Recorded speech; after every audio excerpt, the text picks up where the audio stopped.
Hello students, नमस्कार। मैं हूं सुजीत कुमार, आप सभी को आपके अपने यूट्यूब चैनल मैथ्स वाला पे स्वागत करता हूं। दोस्तों, आज की क्लास में हम लोग बीएससी या BA part third math honours का स्पेशली मगध यूनिवर्सिटी बोध गया का सिलेबस को लेके आए हैं। जो भी स्टूडेंट्स अगर बीएससी या बीए पार्ट थर्ड में होंगे और वह मैथ ऑनर्स का सिलेबस को जानना चाहते हैं तो उन सभी स्टूडेंट्स के लिए लेक्चर काफ़ी यूजफुल और काफ़ी इंपॉर्टेंट है। और साथ ही साथ जो भी स्टूडेंट्स अगर पार्ट थर्ड में होंगे और मैथ ऑनर्स का कंप्लीट सिलेबस टाइम पे कंप्लीट करना चाहते हैं तो वे प्ले स्टोर से मैथ्स वाला एप्लीकेशन को डाउनलोड कर सकते थे। वहाँ से आपको हर एक पेपर वाइज वहाँ से सिलेबस ऑलरेडी अपलोड है, या जो भी स्टूडेंट्स अगर लाइव क्लासेस के थ्रू या ऑनलाइन क्लासेस के थ्रू अगर कोर्स को परचेज करना चाहते हैं या कोर्स को कंप्लीट करना चाहते हैं तो वहाँ से बैच स्टार्ट होते रहता है, तो वहाँ से नोटिफिकेशन को देख के बैच को परचेज कर लेना है और एडमिशन लेके टाइम पे सिलेबस को कंप्लीट कर लेना है। तो इसके लिए आपको प्ले स्टोर पे मैथ्स वाला एप्लीकेशन को डाउनलोड कर लेना है और वहाँ से जाके नोटिफिकेशन को देख लेना है दोस्तों, ठीक है। और आज की क्लास में हम लोग सिलेबस फॉर बीएससी या BA part third math honours for Magadh university बोध गया की हम बातें करेंगे दोस्तों। जैसा कि हम लोग जानते हैं कि पेपर या पार्ट वन और पार्ट टू में, पार्ट वन में पेपर वन पेपर टू पढ़ा करते थे ऑनर्स पेपर में, पार्ट टू में पेपर थ्री और पेपर फोर पढ़ा करते थे। उसी तरह से दोस्तों जब पार्ट थर्ड में हम आए हैं तो यहाँ जो ऑनर्स पेपर होता है वह 4 पेपर हो जाता है। ऑनर्स पेपर यानी 400 नंबर का होता है और 100 नंबर आपका जनरल रहता है दोस्तों, ठीक है। यानी जनरल आपको रहता है, अर्थात हम कहें यहाँ जो सब्सिडियरी जो सब्जेक्ट केमिस्ट्री और फिजिक्स है वह हट जाता है और 400 नंबर का आपका क्या हो जाता है, तो ऑनर्स पेपर ही हो जाता है दोस्तों, ठीक है। तो इस तरीके से हम लोग यहाँ से देख पा रहे थे जो ऑनर्स पेपर है या पेपर आपको पेपर 5, पेपर 6, पेपर 7 और पेपर 8 है, जो कि ऑप्शनल पेपर रहता है पेपर 8, ठीक है। तो यहाँ से 4 पेपर आपको क्या हो जाता है, पढ़ना पड़ता है, ठीक है। Paper 1 sorry paper 5, paper 6, paper 7 और पेपर 8, जो कि पेपर 8 क्या रहता है, ऑप्शनल पेपर होता है। और ऑप्शनल पेपर क्या होता है इस पर भी हम बात करेंगे, ठीक है। और यह चारों पेपर जो है ना 100 नंबर्स का होता है, यानी टोटल जो है ना आपको 400 नंबर का जो है ना एग्जाम होता है और 100 नंबर का जीएस रहता है, यानी जनरल स्टडी रहता है, तो 500 नंबर हो जाता है दोस्तों, ठीक है। और इसका भी टाइमिंग आपको 3-3 घंटे का एग्जाम होता है, 3 घंटा 3 घंटा 3 घंटे, यानी टोटल आपको 12 घंटे का टाइम दिया जाता है और वह अलग अलग डेट में एग्जाम होता है दोस्तों, ठीक है।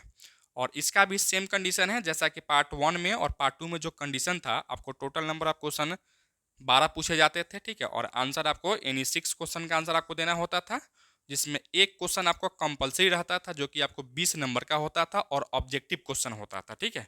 और साथ ही साथ जो बाकी जो 5 क्वेश्चन बच जाते थे वह 5 क्वेश्चन आपको क्या होता था, 16-16 नंबर का होता था दोस्तों, ठीक है। अर्थात यहाँ लिखे हुए हैं 1 question will be objective and it will be compulsory, this question will carry 20 marks and rest question are each of 16 marks दोस्तों, ठीक है। अर्थात एक क्वेश्चन आपका कंपलसरी होगा जो कि ऑब्जेक्टिव होगा और वह 20 नंबर का क्वेश्चन पूछा जाएगा, और बाकी जो 5 क्वेश्चन बच जाते हैं वह सब 16-16 नंबर के क्वेश्चन पूछे जाते हैं और वह ऑब्जेक्टिव नहीं होता है बल्कि सब्जेक्टिव होता है दोस्तों, ठीक है। अब जब यह पेपर 5, पेपर 6, पेपर 7 की अगर हम बात कर लेते हैं तो पेपर 5, 6, 7 में जो आपको क्वेश्चन पूछे जाते हैं वो आपको ग्रुप वाइज करके क्वेश्चन पूछे जाते हैं और कंडीशन के साथ। कंडीशन क्या होता है, जैसा कि पार्ट वन में भी कंडीशन होता था, पार्ट टू में भी कंडीशन होता था, सेम कंडीशन ही रहता है यहाँ भी। आंसर एटलीस्ट 1 क्वेश्चन फ्रॉम इस ग्रुप, यानी प्रत्येक ग्रुप से आपको एक क्वेश्चन का आंसर आपको देना होता था दोस्तों, ठीक है। अब सबसे पहले हम बात करते हैं कि पेपर 5 की। पेपर 5 भी 100 नंबर का होता है, जैसा कि आप जानते हैं। पेपर 5 में आपको 3 ग्रुप में सवाल पूछे जाते हैं, group A, group B, group C दोस्तों, ठीक है। ग्रुप ए में जो आपको बुक पढ़ना है वह रियल एनालिसिस है और रियल एनालिसिस से आपको टोटल नंबर ऑफ क्वेश्चन जो है ना 4 पूछे जाते हैं, ठीक है। और आंसर एटलीस्ट 1 क्वेश्चन का देना होता है। उसी तरह से यहाँ से ग्रुप बी में भी आते हैं, तो ग्रुप बी में भी आपको रियल एनालिसिस ही पढ़ना होता है, लेकिन टॉपिक अलग रहता है, यानी डिफरेंट डिफरेंट टॉपिक से आपको पढ़ने होते हैं, ठीक है। और इससे भी टोटल नंबर ऑफ क्वेश्चन आपसे 3 पूछे जाते हैं, आंसर आपको एटलीस्ट 1 क्वेश्चन का आंसर आपको देना होता है। उसी तरह से दोस्तों नेक्स्ट ग्रुप और लास्ट ग्रुप में आते हैं ग्रुप सी में। तो ग्रुप सी में भी आपको रियल एनालिसिस है और रियल एनालिसिस भी डिफरेंट टॉपिक होगा, जो कि ग्रुप बी में भी तो सेम ही बुक था, ग्रुप सी में भी आपको सेम ही बुक है, और इसमें लेकिन टॉपिक डिफरेंट हो जाएगा, ठीक है। और इससे भी आपको टोटल नंबर ऑफ क्वेश्चन 4 पूछे जाते हैं। और इस तरीके से हम देख रहे थे group A, group B, group C से आपको 4, 3 7 और 4 11 और एक क्वेश्चन कंपलसरी रहता है, तो इस तरीके से 12 क्वेश्चन आपको हो गया। तो हम लोग पेपर 5 की हम बात कर चुके हैं। अब आते हैं हम लोग पेपर 6 में कि पेपर 6 में कितने बुक पढ़ने हैं, कौन कौन से ग्रुप पढ़ने हैं या कौन कौन से ग्रुप में पढ़ने हैं, और टोटल नंबर ऑफ क्वेश्चन कितना पूछा जाता है, किस ग्रुप से कितना क्वेश्चन पूछा जाता है, इस पे हम लोग बातें कर लेते हैं दोस्तों, ठीक है। हालांकि जो कंडीशन है, यह कंडीशन आपको पेपर 6 के लिए भी, पेपर 7 के लिए भी आपको सेम ही कंडीशन है दोस्तों, ठीक है। लेकिन ऑप्शनल पेपर के लिए कंडीशन नहीं रहता है, उसके लिए कुछ अलग कंडीशन होता है, तो उस पर भी हम बात करेंगे। उससे पहले आप इसको लिख नोट डाउन कीजिए, उसके बाद हम आते हैं पेपर 6 की बातें करते हैं दोस्तों, ठीक है। लिखिए आप लोग इसको। तो आइए दोस्तों हम लोग पेपर नंबर 6 की बात कर लेते हैं। पेपर नंबर 6 में भी आपको 3 ही ग्रुप में सवाल पूछे जाते हैं, ग्रुप ए, ग्रुप बी और ग्रुप सी दोस्तों, ठीक है।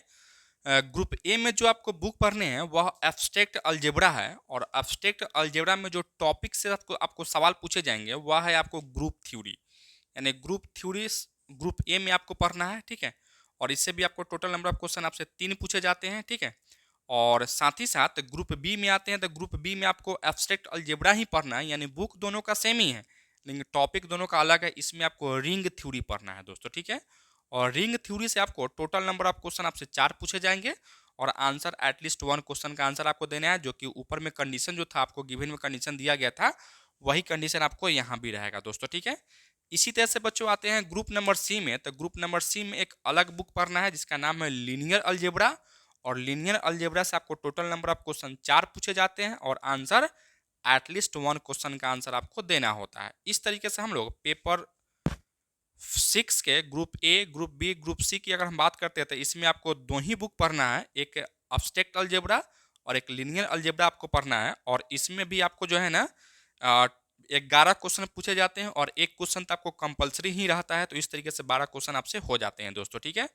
अब हम बातें कर लेते हैं पेपर 7 में कितने ग्रुप में सवाल पूछे जाते हैं, कौन कौन से बुक आपको पढ़ने हैं पेपर 7 में, इस पे हम लोग बातें कर लेते हैं। उससे पहले आप इसको नोट डाउन कीजिए। चलिए स्टूडेंट्स, हम लोग आते हैं पेपर नंबर 7 की बात कर लेते हैं। तो पेपर नंबर 7 में भी आपको 3 ही ग्रुप में सवाल पूछे जाते हैं, जैसा कि यहाँ देख रहे थे, group A, group B, group C. और ग्रुप ए में जो आपको बुक पढ़ने होते हैं उस बुक का नाम है मैकेनिक्स, ठीक है। और मैकेनिक्स में आपको टोटल नंबर ऑफ क्वेश्चन 4 पूछे जाते हैं, और आंसर तो आपको एटलीस्ट 1 क्वेश्चन का आंसर आपको देना होता है दोस्तों, ठीक है। इसी तरह से बच्चों हम आते हैं ग्रुप बी में। तो ग्रुप बी में आपको कहें तो अट्रैक्शन एंड पोटेंशियल आपको पढ़ना है, इससे आपको 2 क्वेश्चन पूछे जाते हैं। और एक है हाइड्रोस्टैटिक्स, इससे भी आपको 2 क्वेश्चन पूछे जाते हैं, यानी दोनों को मिलाते हैं तो टोटल नंबर ऑफ क्वेश्चन आपसे 4 क्वेश्चन पूछे जाते हैं ग्रुप बी में, और आंसर एटलीस्ट 1 क्वेश्चन का आंसर आपको देना होता है। इसी तरह से बच्चों हम बात करते हैं ग्रुप सी में। तो ग्रुप सी में आपको जो बुक पढ़ने हैं वह बुक का नाम है डिफरेंशियल इक्वेशन, और डिफरेंशियल इक्वेशन से आपको टोटल नंबर ऑफ क्वेश्चन 3 पूछे जाते हैं, और आंसर एटलीस्ट 1 क्वेश्चन का आंसर आपको देना होता है। और एक और चीज़ आप ध्यान देंगे क्या कि डिफरेंशियल इक्वेशन आपको पेपर 4 में भी आपको पढ़ा जाता था, या पेपर 4 के या पार्ट 2 में भी आपको पढ़ा जाता था, यहाँ भी पढ़ना है, लेकिन दोनों अलग अलग पढ़ना है, ठीक है। वहाँ आपको बेसिक पढ़ना है, और यहाँ से आपको हायर डिफरेंशियल इक्वेशन की बात करना है दोस्तों, ठीक है। तो इस तरीके से हम लोग पेपर 5, पेपर 6 और पेपर 7 देख चुके हैं। अब आते हैं लास्ट पेपर, यानी पार्ट 3 का जो लास्ट पेपर है, पेपर नंबर 8, जो कि ऑप्शनल पेपर है। इस पे हम लोग बातें कर लेते हैं कि ऑप्शनल पेपर में कौन कौन से बुक पढ़ने हैं, और किस बुक से कितने क्वेश्चन पूछे जाते हैं, क्या वह ग्रुप वाइज करके क्वेश्चन पूछा जाता है, या उसमें कुछ कंडीशन रहता है या नहीं रहता है, इस पे हम लोग बातें कर लेते हैं। उससे पहले आप इसको नोट डाउन कीजिए। आते हैं हम लोग नेक्स्ट पेपर में दोस्तों, ठीक है। लिखिए आप लोग इसको। अब हम लोग आते हैं पार्ट 3 के लास्ट पेपर, यानी पेपर 8, जिसको आप ऑप्शनल पेपर कहते हैं। उस अपने ऑप्शनल पेपर में हम बातें करते हैं कि कौन कौन से बुक पढ़ने हैं, क्या उसमें भी कंडीशन रहता है, क्या उसमें भी आपको ग्रुप वाइज सवाल पूछे जाते हैं, या सब चीज़ के बारे में हम एक एक करके आपसे बातें करते हैं दोस्तों, ठीक है। जैसा कि हम लोग पेपर 6, पेपर 7, पेपर 5 की हम बात करते थे, तो वह तो आपको कंपलसरी पेपर था, लेकिन यह पेपर 8 जो है दोस्तों, यह एक आपका ऑप्शनल पेपर हो जाता है। और ऑप्शनल पेपर भी आपको 100 नंबर का ही होता है दोस्तों, ठीक है। और इसका भी जो टाइमिंग होता है वह आपको 3 घंटे का ही एग्जाम लेता है दोस्तों, ठीक है। और इसमें जो आपको टोटल नंबर ऑफ क्वेश्चन जो पूछा जाता है पेपर 8 में, आपको 10 क्वेश्चन ही पूछे जाते हैं, ठीक है।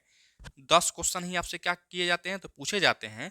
जैसा कि पेपर 5, पेपर 6 और पेपर 7 में आपको 12 क्वेश्चन पूछे जाते थे, लेकिन पेपर 8 में आपको क्या करता है, तो आपको 10 क्वेश्चन ही पूछा जाता है, ठीक है। और आंसर यानी 5 क्वेश्चन का आंसर आपको देना होता है। वहाँ आपको 12 क्वेश्चन पूछे जाते थे, तो वहाँ से आपको क्या होता था, तो वहाँ से आपको होता था कि आपको 6 क्वेश्चन का आंसर आपको देना होता था। लेकिन यहाँ से आपको 10 क्वेश्चन पूछा जा रहा है, तो यहाँ से 5 क्वेश्चन का ही आपको आंसर देना होता है दोस्तों, ठीक है। और साथ ही साथ आपको इसमें कोई कंडीशन नहीं रहता है और इसमें कोई ग्रुप नहीं होता है, ठीक है, यानी ग्रुप वाइज करके सवाल नहीं पूछे जाते हैं। और साथ ही साथ इसका कोई यहाँ कोई कंपलसरी भी नहीं होता है, ठीक है, यहाँ कोई भी कंपलसरी भी आपको नहीं होता है दोस्तों, ठीक है। अब यहाँ जो पेपर 8 है, जो पेपर 8 ऑप्शनल पेपर है, इस ऑप्शनल पेपर में बहुत सारा ऑप्शन आपको दिया जाता है, ठीक है। यानी इसमें आपको 4 बुक पढ़ने होते हैं। चारों में से ऐसा नहीं है कि चारों बुक आपको पढ़ना है, इस चारों में से आपके पास ऑप्शन है कि इस चारों में से आप कोई एक बुक को आप ऑप्शन वाइज आप चूज कर सकते हैं और एक बुक ही आप इसको पढ़ सकते हैं दोस्तों, ठीक है। तो पहला जो ऑप्शन है, यह ऑप्शन आपको न्यूमेरिकल एनालिसिस है, ठीक है। या न्यूमेरिकल एनालिसिस एक बुक है, उसको पढ़ा जाता है। या तो आप न्यूमेरिकल एनालिसिस पढ़ सकते हैं, नहीं तो आप स्फेरिकल एस्ट्रोनॉमी भी पढ़ सकते हो। उसी तरह से एक नंबर थ्योरी है, उसको पढ़ सकते हैं। और एक लास्ट है आपको प्रोबेबिलिटी थ्योरी, आप उसको भी पढ़ सकते हैं, ठीक है। और इस चारों में से कोई एक बुक को आप क्या कर सकते हैं, तो चूज कर सकते हैं, यानी चुन सकते हैं। यानी चारों बुक आपको नहीं पढ़ना है, उस चारों बुक में से आपको क्या है, तो कोई एक ही बुक आपको पढ़ लेना है पेपर 8 में, जिसको आप ऑप्शनल पेपर कहते हैं। यानी उसमें से ऑप्शन रहता है चूज करने का कि भाई कौन बुक हम। और हम सब जो है, हम जो आपको न्यूमेरिकल एनालिसिस ही पढ़ाते हैं, और न्यूमेरिकल एनालिसिस पढ़ाने का पर्पस यही है कि यह एक स्कोरिंग स्कोरिंग कह सकते थे टॉपिक था। इससे आपको नंबर नहीं काटे जाते हैं और यह एक आप अच्छा है और आसान भी, आप उसको आसानी से समझ सकते हैं दोस्तों, ठीक है। इसलिए हम न्यूमेरिकल एनालिसिस ही पढ़ाते हैं। तो इस लेक्चर में आज के लिए इतना ही रखते हैं। यह लेक्चर आपको कैसा लगा आप कमेंट करके जरूर बताइएगा। चैनल पर नया है तो चैनल को सब्सक्राइब कर लीजिएगा और साथ ही साथ अपने फ्रेंड्स के बीच इस लेक्चर को शेयर कीजिएगा, ताकि वे सभी स्टूडेंट्स भी इस लेक्चर का बेनिफिट उठा सके।